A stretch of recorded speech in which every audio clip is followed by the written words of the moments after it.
Dan oke sob, tentunya kalian bersama Nunui di sini dalam konten serunya sepak bola. Oke, besok timnas kita jam 7 malam waktu Indonesia Barat akan melakukan laga penting, pertandingan penentuan apakah kita bisa benar-benar masuk Olimpiade. Ya sejauh ini kan kita udah nyampe Paris nih, tapi hanya masih sebatas kualifikasi tahap akhir lah melawan timnas Guinea U23. Oke. Secara pertemuan dengan timnas Indonesia di bawah Sintayong dengan tim-tim Afrika, ya bisa dibilang kemarin yang uji coba terakhir di Piala Asia Senior kita dibantai sama Libya, cuman pertandingan keduanya bisa lebih baik walaupun kalah juga 2-1. Pertandingan pertama kan kalah juga 4-1 dengan Burundi. Tim Afrika Selatan juga kita mendapatkan hasil positif, cuman levelnya ya masih jauh banget masih jauh lah dengan pertandingan lawan Libya. Lawan Burundi kita menang di pertandingan pertama dan berakhir seri di pertandingan kedua. Terus melangkah sedikit agak mundur di tahun 2002, kita pernah menang di kompetisi junior di luar negeri, yang main Ferrari dengan kawan-kawan juga. Ada Ronaldo Kuate kalau nggak salah. Kita berhasil mengalahkan perwakilan dari Afrika waktu itu 1-0, gue lupa negaranya mana gitu. Dan terus sebetulnya lawan Guinea besok di tahap akhir penyisian Olimpiade sebelum kita masuk bersama tim Prancis. Oh ya, just info, kabarnya juga pelatih timnas Prancis muda Thierry Henry besok mau terjun untuk nonton langsung, sebagai memetakan calon lawan Indonesia karena calon lawan timnas Prancis, karena yang belum diketahui ya permainannya antara Guinea dan timnas Indonesia ini. Nah, timnas Guinea tuh benar-benar kayak pemainnya kebanyakan bermain di Liga Prancis. Ada playmakernya malah, apa pemain attacking midfieldernya kalau gua nggak salah, koreksi kalau gua salah sob, dia bermain di La Liga di Espanyol atau apa gitu, dan ada yang bermain di klub Olympiakos, ya otomatis di liga-liga teratas Eropa lah. Itu menunjukkan dengan ketimpangannya timnas Indonesia yang bisa dibilang kita berbeda level. Timnas Guinea misalkan di sini, timnas kita masih di sini gitu kan. Dan Guinea juga memanfaatkan, memanggil pemain-pemain intinya yang masih memasuki batas squad, batas umur, semuanya dipanggil, dikumpulin, dan timnas kita malah lagi dalam keadaan pincang ketika Justin Hapner tidak diizinkan oleh klubnya yang asal Jepang, karena juga pemain-pemain center back-nya klubnya bilang mengeluarkan statement kalau pemain intinya banyak yang cedera dan kemungkinan Justin Hapner akan bermain inti reguler sementara sampai pemain yang pada cedera itu. Dan Elkan Bagot juga tampaknya juga nggak diizinkan sama klubnya. Ya, yang menggantikan Justin Hapner jelas Dewangga, karena posisinya mirip-mirip hampir sama. Ataupun yang di posisinya Hapner bisa ditaruh Nathan, Dewangga, dan Ferrari. Dibilang riskan, sangat riskan. Oke, dalam menghadapi Guinea ini kita benar-benar harus kayak Marcelino tuh harus membuang jauh-jauh sifat egoisnya lagi. Benar-benar Marcelino itu one of the best talenta pemain Indonesia saat ini secara bakat. Pemain ini gua nggak meragukan lagi, benar-benar sangat luar biasa sob. Oke. Tetapi dia harus bisa bermain dengan nomor 10 yang bagus, nomor 10 yang bijak. Dia harus tahu kapan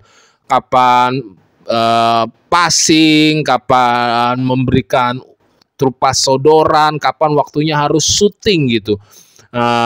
boleh dia melakukan syuting juga, itu emang apa ya, emang salah satu teknik keunggulannya dia dalam momen tertentu, syutingannya bagus, tetapi jangan selalu dipush, jangan selalu dipaksakan lihat momennya. Ya sebetulnya Marcelino tuh bagus banget, mempunyai akurasi passing yang sangat tinggi, dan kita mengharapkan kejeniusan dia. Sementara kan ya jelas nggak adanya Hafner, Nathan lebih mungkin akan sesekali membantu serangan, akan sesekali mendistribusikan bola, mengalirkan bola, tetapi Nathan akan lebih apa ya, lebih sering untuk fokus di lini belakang, gue yakin itu. Sementara ya passing-passingnya kita lihat kemarin ketika Ivar Jenner ditinggal sendirian, Ivar Jenner di press, ya habis juga, stop juga gitu. Ivar Jenner juga kecapean juga, drop juga akhirnya. Nah makanya Marcelino tuh tidak bisa seegois lawan Irak lah. Harus bermain very efektif lawan seperti lawan Yordania di Piala Asia U23 kemarin. Terus siapa lagi, lawan Australia cukup lumayan oke, lawan Korea cukup oke. Ya harus lebih banyak passing karena akurasi passingnya bagus banget. Trupasnya Marcelino, visi Marcelino tuh bagus banget. Ya kita tahu kalau kita akan lebih digempur, akan lebih bermain kalah dengan body balance, akan lebih sering berbenturan, dan itu dipastikan kemungkinan besar kita kalah karena fisik dari pemain-pemain dunia ini sob, lebih dari yang dihadapi Piala Asia U23 ini gambarannya nih. Lebih dari Australia, lebih dari Korea Selatan, lebih dari Uzbekistan, lebih dari Irak. Ini bakal lebih lagi. Namun caranya Indonesia